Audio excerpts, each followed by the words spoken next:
So today I'm doing another top 5, and this time around I'm doing so on the Amazon Fire HD10.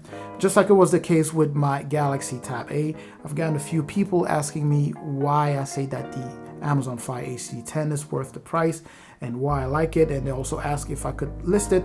So we are doing that right now. The number one thing I like about this tablet is the price. Now, keep in mind that with me starting with the price, I'm not going in a particular order. So the price doesn't have to be, or it's not the best thing about this tablet. It's just me randomly going through my top 5 on this tablet. So the price, I don't think there's much that needs to be said about this. It normally costs $150, but that price fluctuates, and from time to time you can catch this thing going for about $99. And I personally think that's a very budget price for what this tablet offers. In terms of talking about what this tablet offers, my number 2 feature here is going to be battery. Oh, by the way, please do me a huge favor and hit both the like and the subscribe button there. It's a huge boost to the channel, and I truly appreciate your support here. Now, this is a 6,300 milliamp hour battery that, according to Amazon, lasts about 12 hours. And you know what? Although I personally haven't been able to get that 12 hours, I've gotten pretty close to it with my type of usage. I'm consistently getting over 11 hours runtime on here. So I have no doubt that if you calibrate this thing right enough, you will easily get to that 12 hours mark. So it's a great battery, giving me about 11 hours consistently.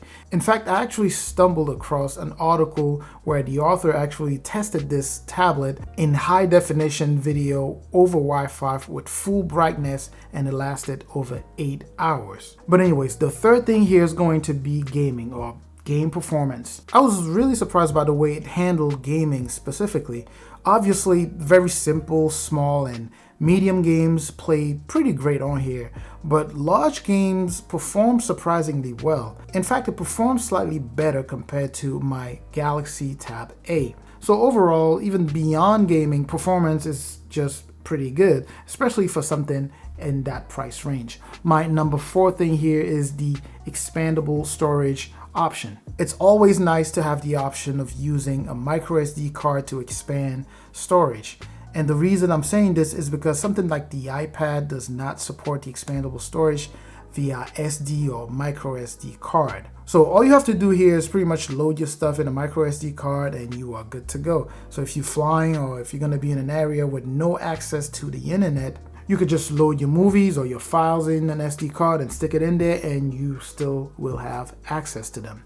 The number 5 thing here that I like about this tablet is going to be the durability of the tablet itself. This thing is pretty solid. It feels and looks durable. Granted, it's plastic, but just holding it, you can tell that it won't just break if you were to drop it. Or let's say if it were to fall off my desk or out of my backpack or something. My 3-year-old uses the HD7 that I have somewhere here, and she's dropped it so many times, including from our first floor, and that thing didn't even flinch. It's still working perfectly. But anyways, with everything that I've just listed there, I still think it's a pretty good tablet for that price range, especially if you don't mind sideloading the Google Store, because I know lots of people are going to be thinking, you know, they don't have access to the Google Play Store, and that's going to be kind of a turnoff for them. But if you don't mind adding that, I think it's a go for me.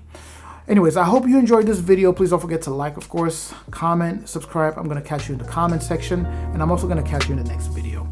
Peace.